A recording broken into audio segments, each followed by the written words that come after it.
ഇപ്പോൾ front end ഡെവലപ്പറിനെ കുറിച്ച് നിങ്ങൾക്ക് ഏകദേശം ഒരു ധാരണ കിട്ടിയിട്ടുണ്ടാവും അല്ലേ? അപ്പോൾ ഇനി ബാക്ക് എൻഡ് ഡെവലപ്പർ ആരാണ്, എന്താണ് അവരുടെ വർക്ക് എന്ന് കുറച്ച് ഡീറ്റെയിൽ ആയിട്ട് അറിഞ്ഞാലോ? So once again welcome back to unlearn powered by Soumya. User ചെയ്ത കാര്യങ്ങൾ എന്തൊക്കെയാണോ അതെല്ലാം ഡാറ്റാബേസിലേക്ക് സേവ് ചെയ്യുന്നതും റിട്രീവ് ചെയ്യുന്നതും അപ്ഡേറ്റ് ചെയ്യുന്നതും ഡിലീറ്റ് ചെയ്യുന്നതും എല്ലാം ബാക്ക് എൻഡ് ഡെവലപ്പേഴ്സ് ആണ്. അതുകൂടാതെ സെക്യൂരിറ്റി ലെവലിലേക്ക് നോക്കുകയാണെങ്കിൽ നമ്മുടെ ID ആൻഡ് പാസ്വേഡ് ഒക്കെ വെരിഫൈ ചെയ്യുന്നതും OTP മെസ്സേജ് ഇൻഡിക്കേഷൻ തുടങ്ങിയ കാര്യങ്ങളെല്ലാം പ്രോപ്പർ ബേസിൽ പോകുന്നത് ബാക്ക് എൻഡ് ഡെവലപ്പേഴ്സിന്റെ പ്രോപ്പർ പാത്തിലൂടെയാണ്. ഇപ്പോൾ നമ്മൾ കണ്ടിട്ടില്ല ഈ വീഡിയോസ് ഒക്കെ സജഷൻ ആയിട്ടൊക്കെ വരുന്നത്. ആക്ച്വലി വീഡിയോ സജസ്റ്റ് ചെയ്യുന്നതും കാര്യങ്ങളും എല്ലാം ആർട്ടിഫിഷ്യൽ ഇന്റലിജൻസിന്റെ ഒരു ഹെൽപ്പോട് കൂടിയാണെന്നത് സത്യമാണ്. പക്ഷേ ഈ പറഞ്ഞ ചാനൽസിന്റെ വർക്ക് എല്ലാം നമ്മുടെ ബാക്ക് എൻഡ് ഡെവലപ്പേഴ്സ് വഴിയാണ് കേട്ടോ നടക്കുന്നത്. ഒരുപാട് ടാഗ്സ് ഉണ്ടാവും ഈ HTML. അപ്പോൾ അതൊക്കെ കണ്ടു കഴിഞ്ഞാൽ നമുക്ക് മനസ്സിലാക്കണം. വെറുതെ കാണാതെ പഠിച്ചു കഴിഞ്ഞാൽ ചിലപ്പോൾ നമുക്കത് കണ്ടു കഴിഞ്ഞാൽ പെട്ടെന്ന് സ്ട്രൈക്ക് ചെയ്യുന്ന വരുന്നില്ല. അതുകൊണ്ട് അത് മനസ്സിലാക്കി പഠിക്കാൻ വേണ്ടി മാക്സിമം ട്രൈ ചെയ്യുക. പിന്നെ ഈ കണ്ടു കഴിഞ്ഞാൽ മനസ്സിലാക്കുന്ന ആ ഒരു നോളജ് ഇല്ലേ, അത് അക്യൂർ ചെയ്താൽ മതി. നിങ്ങൾ ഫസ്റ്റ് മൊത്തം പഠിക്കാതെ എങ്ങനെയാ എന്നൊക്കെയുള്ളൊരു ചോദ്യം നിങ്ങൾക്ക് ഉണ്ടാവുമെങ്കിൽ ജസ്റ്റ് ഒന്ന് മനസ്സിലാക്കുക ഈ കാര്യം. ഈ സ്ക്രാച്ചിൽ നിന്നിട്ട് നമ്മൾ ബിൽഡ് ചെയ്തുകൊണ്ട് വരേണ്ട കാലമൊക്കെ കഴിഞ്ഞുപോയി. അപ്പോൾ ഇതിനൊരു ടൈം ഷെഡ്യൂൾ ഞാൻ പറഞ്ഞുതരാം. സ്റ്റാർട്ടിങ്ങിൽ ഒരു 1 വീക്ക് നിങ്ങൾ സ്പെൻഡ് ചെയ്യുക ഈ HTML പഠിക്കാൻ വേണ്ടിയിട്ട്. അപ്പോൾ HTML എന്താണ്, HTML എങ്ങനെ പഠിക്കണം, അല്ലെങ്കിൽ എത്ര ഡ്യൂറേഷൻ കൊണ്ട് പഠിക്കാനുള്ള കാര്യങ്ങൾ നിങ്ങൾക്ക് ഇപ്പോൾ ഏകദേശം മനസ്സിലായിട്ടുണ്ടല്ലേ. ഇനി CSS എങ്ങനെ പഠിക്കണമെന്ന് പറയട്ടെ. കമ്പയർഡ് ടു HTML, CSS കുറച്ചധികം വിശാലമായി കിടക്കുന്ന ഒരു പോർഷനാണ് കേട്ടോ.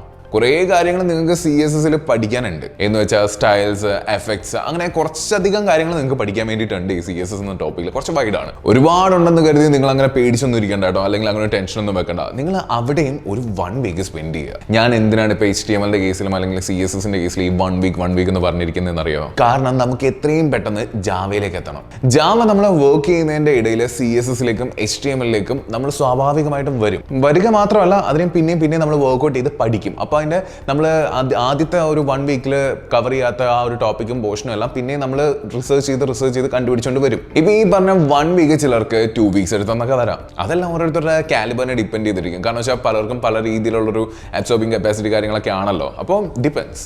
അപ്പോൾ സ്റ്റാർട്ടിങ്ങിലെ നമ്മുടെ അൾട്ടിമേറ്റ് എയിം എന്താണെന്ന് വെച്ച് കഴിഞ്ഞാൽ കാര്യങ്ങൾ കണ്ടാൽ മനസ്സിലാക്കാനുള്ളൊരു കഴിവ് അത് ഡെവലപ്പ് ചെയ്യുക എന്നുള്ളതാണ്.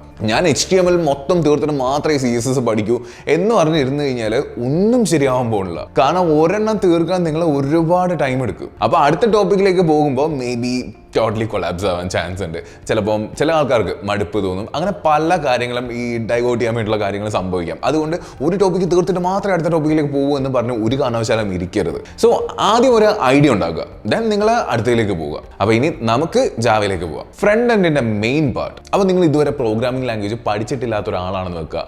അപ്പം കമ്പാരിറ്റീവ്ലി അത്യാവശ്യം ഇതിനെക്കുറിച്ച് നോളജ് ഉള്ള ആൾക്കാരെ കമ്പയർ ചെയ്യുമ്പോഴത്തേനും നിങ്ങൾക്ക് കുറച്ചുകൂടെ ടൈം എടുത്തെന്നൊക്കെ വരാം കേട്ടോ. അത് സ്വാഭാവികമായിട്ടുള്ള കാര്യമാണ്. അതിൽ ടെൻഷൻ ആവേണ്ട കേസ് ഒന്നുമില്ല.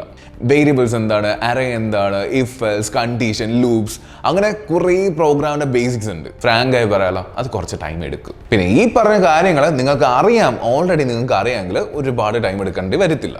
ജസ്റ്റ് 1 വീക്ക് കൊണ്ട് നിങ്ങൾക്ക് സിമ്പിൾ ആയിട്ട് ഇത് കൊണ്ടുപോകാൻ പറ്റും. പിന്നെ ഒരു കാര്യം, പ്രോഗ്രാമിംഗ് എക്സ്പീരിയൻസ് ഇല്ലെങ്കിൽ തന്നെയാലും പഠിക്കാൻ ഏറ്റവും എളുപ്പമുള്ളതായിട്ടുള്ള ഒരു ലാംഗ്വേജ് ആണ് ജാവ എന്നുള്ള കാര്യം എനിക്ക് പ്രത്യേകം പറഞ്ഞേ പറ്റത്തുള്ളൂ. കാരണം അതൊരു സത്യമാണ്. ബേസിക് പഠിക്കുക ഫസ്റ്റ്, അഡ്വാൻസ് ലെവലിലേക്ക് നമുക്ക് ഗ്രാജുവലി പോവാം. കാരണം നമ്മളൊരു ഡെവലപ്പർ ആവുന്ന അല്ലെങ്കിൽ നമ്മളെ ഒരു ഡെവലപ്പർ ആകുന്ന ഒരുപാട് ആസ്പെക്ട്സ് ഉണ്ട്. അതിങ്ങനെ ഗ്രാജുവലി അങ്ങ് ഇംപ്രൂവ് ആയി വരുത്തതേ ഉള്ളൂ. അല്ലെങ്കിൽ സ്റ്റാർട്ടിങ്ങിൽ ആ ഒറ്റ ക്ലാസ് കൊണ്ടോ അല്ലെങ്കിൽ ആദ്യത്തെ ഒരു 1 വീക്ക് കൊണ്ടോ നമ്മൾ പ്രോ ആയി ഒന്നും വരില്ല. നമ്മളിങ്ങനെ ഡെവലപ്പ് ചെയ്താണ് വരിക. So now we can try to the world of framework എന്ന് പറഞ്ഞാൽ വേറെ ഒന്നുമില്ല. സിമ്പിളായിട്ട് പറഞ്ഞു കഴിഞ്ഞാൽ നമ്മുടെ സ്പീഡ് കൂട്ടാം, അതുപോലെ തന്നെ എറർ കുറയ്ക്കുക. എന്താണെന്ന് മനസ്സിലായോ? പറഞ്ഞുതരാം.